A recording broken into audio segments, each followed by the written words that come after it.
Emperor Palpatine's deepest hatred wasn't directed towards the Jedi as an order. The Sith Lord kept this distinction for Yoda, and its scope is more profound than simple rivalry. Examining both Canon and Legends archives, the reason for the Emperor's burning contempt reveals 7 major truths. The most striking aspect of Yoda's character was his complete resistance to manipulation.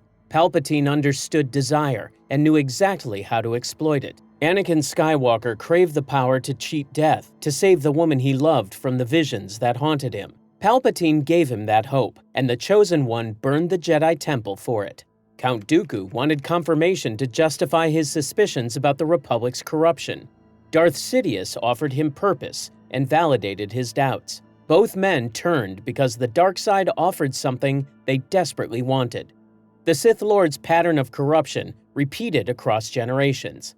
Find out what someone wants, become the only one who can provide it, then set the price before they can realize how much. Yet with Yoda, Palpatine faced an unexpected obstacle. In the canon film Revenge of the Sith, Darth Sidious doesn't even bother to negotiate when Yoda confronts him in the Senate chamber.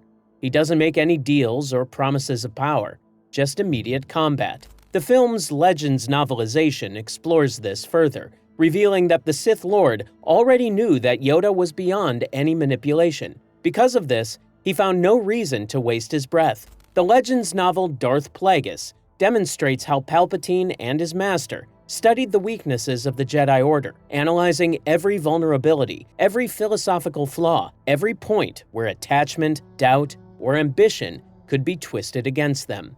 Their grand plan took decades to execute, during which they identified which Jedi could be turned, which could be controlled, and which ones had to die. Yoda fell into the last category, not because he was the strongest, but because the Jedi Master had achieved an extraordinary level of discipline that rendered him immune to any form of seduction. The Clone Wars of canon continuity confirms this. In the episode Sacrifice, the Darkside trials at Moraband reveal another dimension of Yoda's resistance. Yoda confronts not just illusions of Sith Lords, but also a manifestation of his own dark side, his own potential for corruption. The Phantom takes Yoda's form and attacks him with his own fighting style and force abilities. What makes this trial significant is Yoda's response. He doesn't defeat his dark side through combat, but by acknowledging it exists and choosing not to let it control him.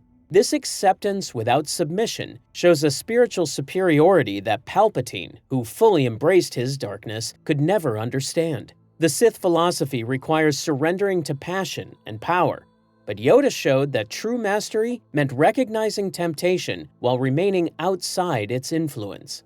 But the Jedi Master's endurance was only the first layer of what made Yoda especially dangerous. The Sith Lord who thrived in shadows faced an even more alarming problem. In reality, Yoda can read power games in an instant. It's been established that Palpatine's greatest strength was his ability to operate in plain sight. He nudged his puppets across the galactic board without them knowing they were part of his game.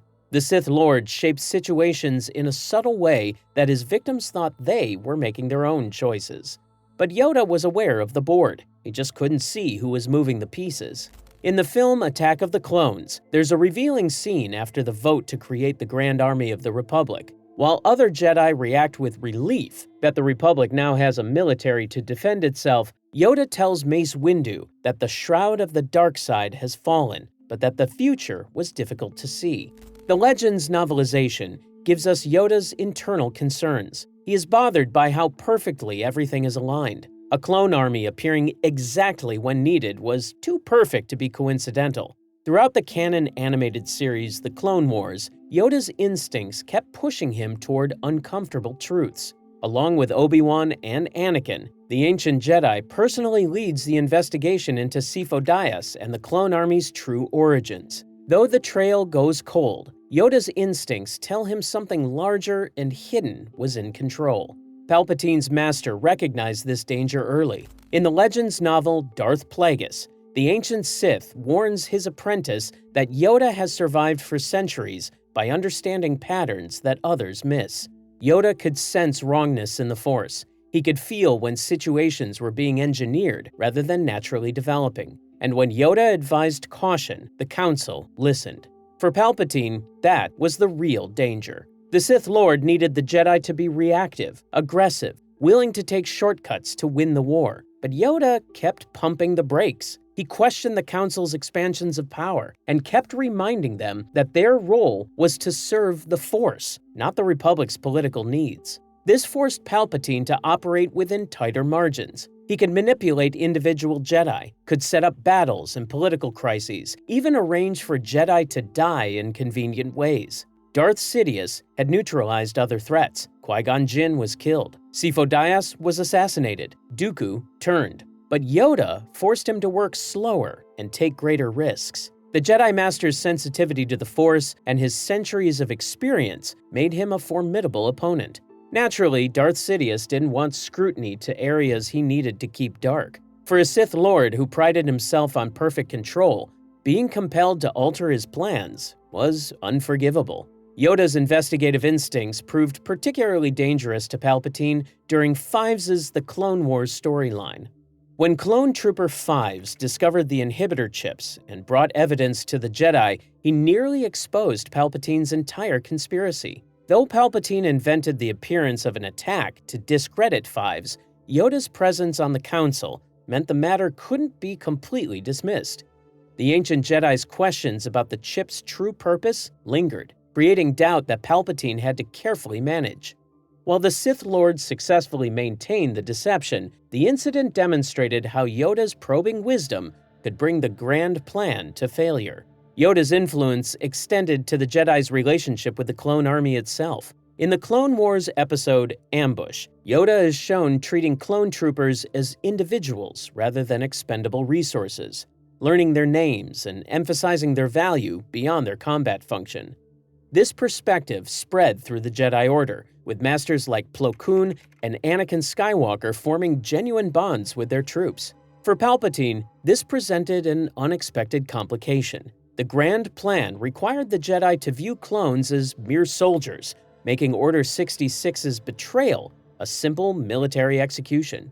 But Yoda's philosophy fostered relationships between Jedi and clones that created hesitation in some troopers during the Purge. While most clones executed their orders due to the inhibitor chips, the emotional bonds some developed with their Jedi generals caused psychological conflict that Palpatine hadn't fully anticipated.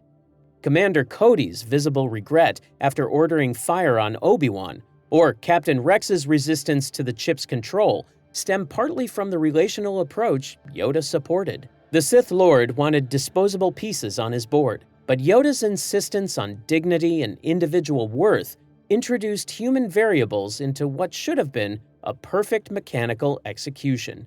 More than that, the Emperor worked under a devastating constraint: time. He was racing against it. The Sith Lord had a mortal lifespan to contend with. Palpatine needed to destabilize the Republic, engineer a war, corrupt or kill the Jedi, and establish himself as Emperor before age caught up with him. Every year that passed without completing these goals was a year closer to failure. As Palpatine's political career advanced, his mounting frustration became evident in his decision-making. He did everything he could to accelerate events according to his timeline.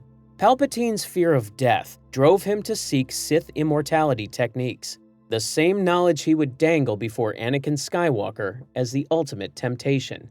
The Sith Lord's desperation manifested in increasingly reckless schemes, each intended to compress decades of careful planning into years or even months. His impatience became a weakness, forcing him to rely on backup plans that occasionally revealed his hand early. Meanwhile, Yoda had witnessed 8 centuries and remained vigorous. This basic difference in their relationships with mortality shaped every aspect of their conflict. Yoda's acceptance of the natural cycle allowed him to think in generational terms, understanding that the battle between light and dark extended far beyond any single lifetime. This perspective gave him strategic clarity that Palpatine, trapped in his mortal urgency, could never achieve. Indeed, the Jedi Master's patience extended beyond personal combat. When Qui-Gon presents young Anakin to the Council in the film The Phantom Menace, Yoda perceives danger and advises against training the boy. He doesn't demand immediate action or exile. he counsels patience and caution instead. The other Jedi, pressured by recent events and swayed by the prophecy of the Chosen One, overrule him. Yoda accepts this, waiting to see how the situation develops rather than forcing his judgment. Whenever Palpatine schemed to compel the Jedi to make hasty, compromising choices, the Jedi Master's patience interfered. This was because Yoda had trained Jedi for over 800 years. He established a legacy by transmitting the core knowledge every Jedi inherits. He trained Count Dooku, who trained Qui-Gon, who trained Obi-Wan, who trained Anakin. The master-apprentice lineage flowed through Yoda like ancient riverbeds. In canon continuity, Yoda had trained thousands of Jedi over 8 centuries, an estimated 20,000 by the time of his death. Each carried forward a philosophical framework that emphasized wisdom over power, service over ambition. This lineage created what Palpatine feared most, a self-replicating system of values that couldn't be destroyed by killing one individual. The Jedi Master's teaching methodology itself posed a unique threat to Palpatine's order. Unlike many Jedi, who focus primarily on combat training or force techniques, Yoda emphasized what he called learning to let go, the basic principle that views attachment as a lead-in to suffering. In the film The Empire Strikes Back, when training Luke, Yoda doesn't begin with lightsaber forms or force powers. He starts with failure, with lifting rocks, with facing fear in the cave. This pedagogical approach created Jedi who understood the Force philosophically before mastering it technically. Palpatine's corruption methods targeted Jedi through their attachment, Anakin's love for Padme, Dooku's frustration with the Republic, Barriss Offee's disillusionment with the war. But Yoda's students learned to identify attachment as a warning sign rather than a motivation. Even when Yoda's direct students fell, as Dooku did, they carried an understanding of what they'd lost. In Sean Stewart's Legends novel Yoda: Dark Rendezvous, Dooku admits to his former master that he still hears the ancient Jedi's lessons even decades after turning to the dark side, suggesting the corruption was never complete. This meant that even Palpatine's victories over Yoda's lineage were partial, haunted by the Jedi Master's teachings that couldn't be fully erased. This made Yoda unkillable in ways unrelated to combat ability. Eliminating him would create a rallying cry for every surviving Jedi across the galaxy. Palpatine understood fear as a tool, but he also recognized the danger of creating the wrong fear, the fear that ignites resistance rather than submission. However, allowing Yoda to live was equally impossible. In the canon film Attack of the Clones, Yoda's duel with Dooku demonstrated mastery that bordered on precognition, moving with complete unity with the Force. When Order 66 is executed in canon continuity, the clone troopers with Yoda on Kashyyyk attempt to kill him. The ancient Jedi not only senses it instantly, but he decapitates both troopers before they can cause him any damage. Palpatine's rage was enormous when he learned Yoda survived. The Sith Lord had organized the perfect Jedi purge, eliminated thousands of Jedi simultaneously, and yet the one Jedi whose death mattered the most slipped through his fingers. For this reason, as the Legends novel Dark Lord: The Rise of Darth Vader reveals, Palpatine became obsessed with Jedi survivors following Order 66. He sends Vader to hunt down every remaining Jedi because each survivor represents a potential for resistance. This went beyond the clutches of pride or the purpose of completing the Grand Plan. The Empire's legitimacy rested partly on the narrative that the Jedi were traitors who had grown corrupt and weak. At the same time, Palpatine also needed the galaxy to believe that challenging the Empire was hopeless. There was no room for the old ways in his new world because the Sith had proven themselves superior to the Jedi. But Yoda's survival contradicted all of that. This contradiction became even more obvious in how the Empire handled public information. Unlike other Jedi Council members whose deaths were documented and announced, Yoda's fate remained officially ambiguous. The Empire couldn't claim his death without proof, yet acknowledging his survival admitted defeat. In the canon novel Tarkin, it's revealed that Imperial intelligence compiled reports on potential Jedi survivors, with Yoda's status listed as unconfirmed. This forced the Empire into a defensive posture. They maintained the narrative of Jedi extinction while quietly hunting survivors, which undermined the image of absolute Imperial control. This question haunted Imperial propaganda throughout the Dark Times, creating space for hope among those who opposed Palpatine's regime. Without knowing it, Yoda cast his shadow over Palpatine's plans during the Clone Wars. The war was supposed to provide Palpatine the perfect environment to destroy the Jedi while pretending to be their ally. But Yoda's position on the Jedi Council meant that every military decision, every tactical choice, every Jedi general deployment required accounting for the ancient master's judgment. The Jedi's institutional arrogance played directly into Palpatine's hands, but Yoda stood apart from this flaw. In canon continuity's multimedia project, The High Republic, the Jedi Master had witnessed the Night of Sorrow, a devastating battle against the Path of the Open Hand cult centuries before the Clone Wars. He chose to hide knowledge of the Nameless, living weapons against Force sensitives, from the Jedi archives to protect the Order. This decision revealed Yoda's understanding that the Jedi weren't free from error, that some knowledge was too dangerous even for them. While other council members insisted the Jedi could handle any challenge, Yoda harbored no such illusions. He recognized the Order's weaknesses long before Palpatine exploited them. He simply refused to abandon Jedi principles as the solution. Palpatine's use of the Clone Wars as a psychological operation faced constant friction from Yoda's ethical framework. Yoda serves on the Jedi Council that oversees military actions.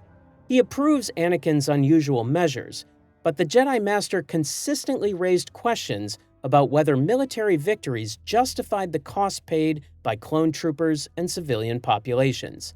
This approach directly undermined Palpatine's goal of brutalizing the conflict enough to justify emergency powers. The Sith Lord needed the war to be savage and desperate, to corrupt the Jedi into making moral compromises. But Yoda kept pulling the Order back, insisting that how they won mattered as much as whether they won. This wasn't mere idealism, it was resistance to Palpatine's corruption campaign. Every time Yoda convinced the Council to choose a more ethical approach, he delayed the transformation Palpatine required for Order 66 to succeed completely. Throughout the war, Yoda also weakened Palpatine's ability to isolate and eliminate specific Jedi. Following Yoda's advice, the Jedi Council made deployment decisions collectively. This meant Palpatine couldn't just assign some troublesome Jedi to reckless, high-risk missions without arousing suspicion. He could still create dangerous situations, but Yoda's foresight meant these situations often had backup plans and support that kept Jedi alive longer than Palpatine wished. In the final months before the canon film Revenge of the Sith, Palpatine needed the Jedi scattered and vulnerable for Order 66 to work perfectly. But because of Yoda's supervision, Jedi were often deployed in pairs or groups with communication protocols and fallback positions. This didn't save most Jedi, but it helped some survive the initial purge. What Palpatine didn't know is that the Clone Wars forced Yoda into a spiritual crisis that he failed to exploit, revealing another dimension of the Jedi Master's resilience. In the final season of the canon animated series The Clone Wars, Yoda experiences Force visions showing him the future of the Jedi Order's destruction. Unlike other Jedi who might have been broken by such knowledge, Yoda sought to understand it. The arc titled Voices shows him hearing Qui-Gon Jinn's voice through the Force, leading to a journey to the Force planet where he confronts trials designed to test his deepest convictions. These trials, arranged by the priestesses of the Force, pushed Yoda beyond anything Palpatine could conceive. The Jedi Master faced his own pride, confronted manifestations of his past failures, and ultimately learned that true immortality comes not from defeating death, but from becoming one with the Force. This spiritual evolution occurred under Palpatine's nose during the height of the Clone Wars, when the Sith Lord believed he had the Jedi exactly where he wanted them. While Palpatine schemed to corrupt individual Jedi, Yoda was achieving a deeper understanding of the Force itself. The knowledge Yoda gained during these trials positioned him uniquely for the dark times ahead. Learning to commune with Qui-Gon through the Force meant the Jedi wouldn't be completely extinct even after Order 66. This Force Ghost technique, which Qui-Gon had partially mastered, would eventually be taught to Obi-Wan, and later allow both masters to guide Luke Skywalker.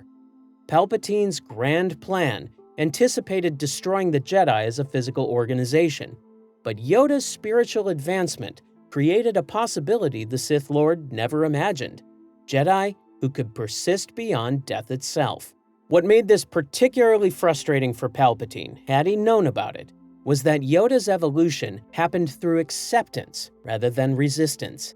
The Jedi Master didn't fight against the visions of the Order's fall. He acknowledged that the future was uncertain, that the Jedi had grown arrogant, and that the catastrophe might be unavoidable. But rather than letting his knowledge lead to despair or desperate action, Yoda used it to prepare spiritually for whatever came. This acceptance represented the opposite of everything Sith philosophy taught. After Yoda vanished into exile on Dagobah, Palpatine's hatred found new expression. He couldn't kill Yoda, couldn't find him, couldn't even be certain how much danger the ancient Jedi still posed. So, he built an empire designed around the assumption that Yoda, or someone like him, might still be alive. In the Legends book Dark Lord: The Rise of Darth Vader, Palpatine initiated the Imperial Inquisitorius program, training darkside users specifically to hunt Force sensitives. These Inquisitors, armed with rotating double-bladed lightsabers, scoured the galaxy for Jedi survivors and Force-sensitive children. The program represented another response to Yoda's survival. If standard forces couldn't locate the ancient master, perhaps darkside users could sense him through the Force. The Emperor also poured resources into Sith artifacts and ancient darkside knowledge, seeking powers that might overcome even Yoda's mastery. Projects like the excavation of ancient Sith temples and the search for wayfinders to hidden Sith strongholds consumed vast Imperial budgets. All of this stemmed from one cold fact: Palpatine ruled the galaxy, but couldn't claim total victory while one diminutive Jedi Master remained beyond his reach. The Canon Darth Vader comic series shows Vader's missions hunting Jedi survivors throughout the early Empire. But conventional hunting has its limits. Jedi can use the Force to stay concealed, blending into populations and avoiding detection. The Emperor needed tools that made hiding irrelevant. If he couldn't find the Jedi, he'd destroy entire planets where they might hide. This motivation started superweapons development. The canon novel Tarkin explores the Tarkin Doctrine in detail, showing how the Empire's entire philosophy centered on superweapons that could destroy planets. But this doctrine goes beyond the scope of controlling populations. It concentrates on creating a galaxy where even the most powerful Force user can't threaten Imperial authority. The Tarkin Doctrine explicitly states that fear of Force, rather than Force itself, will keep systems in line. This strategy reflects Palpatine's understanding that normal tactics had failed to capture Yoda. The doctrine represented a shift from hunting single threats to creating such overwhelming terror that resistance became impossible. The Empire's commitment to superweapons continued for decades. They also executed colossal kyber crystal mining operations and developed various experimental weaponry. The scale of these projects revealed the depth of Palpatine's obsession. Beyond the Death Stars, the Empire developed the World Devastators, the Galaxy Gun, and numerous prototype superweapons detailed in Legends continuity sources. In canon, projects like Operation Cinder demonstrated Palpatine's willingness to destroy Imperial worlds themselves if they failed to meet his standards. This went far beyond logical military strategy. A typical army could enforce Imperial rule effectively, as it had for years. But this required Palpatine to trust his subordinates, to rely on governors and Moffs to maintain order in their sectors. The superweapon obsession reflected something deeper: the need for power that existed independently of loyalty, strategy, or even the Force itself. Technology could be controlled absolutely in ways that people, even darkside users, could not. A technological titan that can destroy entire worlds? doesn't care about lightsabers or Force abilities. It represents power that exists outside the choices or morality of living beings. In canon continuity, the Emperor's throne room on the second Death Star reveals another aspect of the inner battle Palpatine struggled with. He surrounds himself with the ultimate technological power, protected by thousands of troops and the most powerful battle station ever built. He's not just protected from rebellion, but also from Force users who might break into normal military defenses. This overinvestment had consequences. For one thing, the cost of the Death Star could have built thousands of Star Destroyers. For another, the secrecy required to develop planet-killing weapons created gaps in security that the rebellion eventually exploited. The Empire's focus on technological terror rather than governance created the political instability that allowed rebellion to spread. Yoda remained a threat by his mere existence. Palpatine knew the Jedi Master was out there, that he might be training new students, or was quietly waiting for the right moment to strike. This uncertainty was the driving force behind creating an empire that even a Jedi as powerful as Yoda couldn't threaten. The irony is that Yoda wasn't planning some grand counterstrike. The Jedi Master's exile on Dagobah represented perhaps the most psychologically clever countermove in this long conflict with Palpatine. The Swamp World was strong with the dark side, due to a cave containing the residue of an ancient dark Jedi, as revealed in The Empire Strikes Back and expanded in various canon sources. This dark side presence served as camouflage, masking Yoda's light side signature from Palpatine's searches. But the choice of Dagobah revealed strategic thinking that went beyond mere hiding. By living in close proximity to dark side energy for nearly 2 decades, Yoda demonstrated he could endure corruption's presence without being consumed by it. More importantly, Yoda transformed his exile into a monastery of sorts, deepening his connection with the Force in ways that wouldn't have been possible in the bustling Jedi Temple. When Luke Skywalker arrived, he did not find a defeated refugee, but a master who had refined his understanding of the Force to its purest essence. Palpatine may have driven Yoda from galactic affairs, but in doing so, he accidentally gave the Jedi Master the solitude necessary to become an even more perfect expression of Jedi philosophy. In the movie Revenge of the Sith, the confrontation in the Senate chamber is one of the most symbolically loaded fights in the entire saga. The Sith Lord and the Jedi Master don't duel in the Jedi Temple or the Chancellor's office. They fight in the Senate itself, the image of the democracy Palpatine has just destroyed.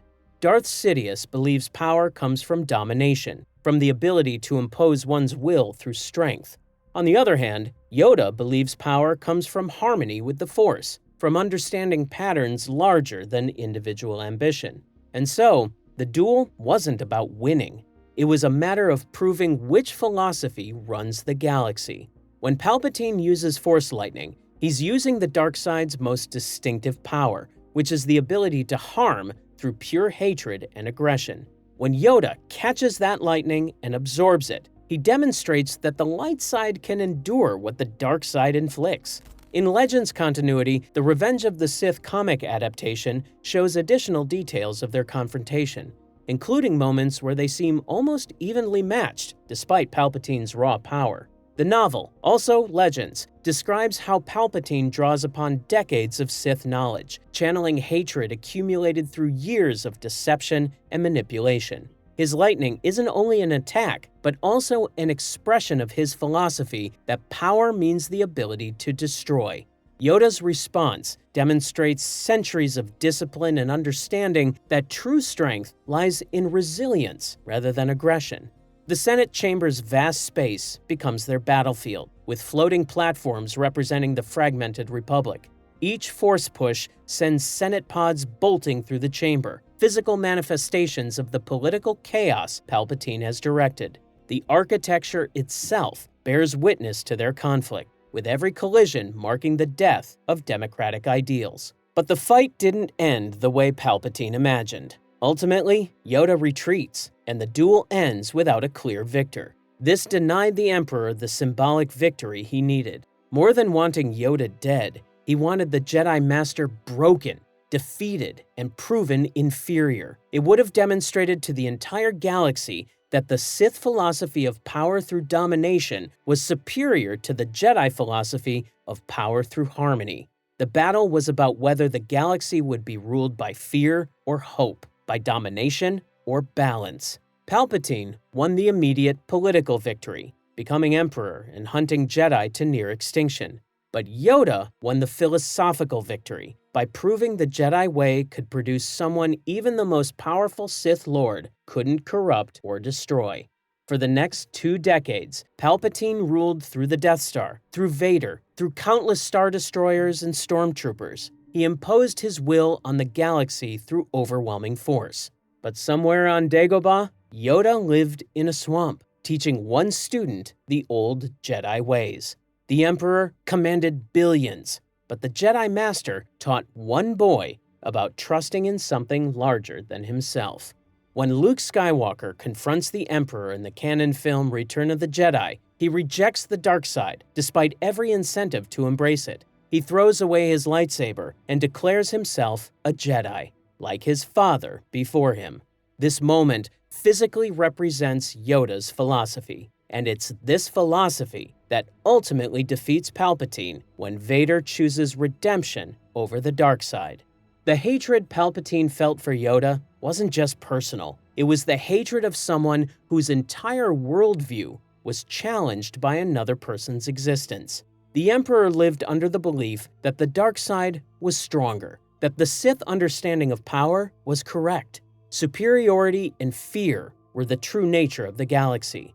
Yoda was the symbol that contradicts these convictions. The Jedi Master was everything Darth Sidious could never be, content and at peace. Palpatine's hatred itself proved Yoda right, because it showed that the dark side could never truly defeat the light. It can only fight endlessly against it. If you're fascinated by the complete journey of the Jedi Order's most venerated master, a thorough exploration chronicles Yoda's complete lore, from his enigmatic beginnings to his profound influence on generations of Jedi and to the choices that defined his 900-year legacy. And for anyone intrigued by Palpatine's efficient ascent to ultimate power, his complete saga reveals every manipulation, every betrayal, and every dark strategy that crowned him Emperor.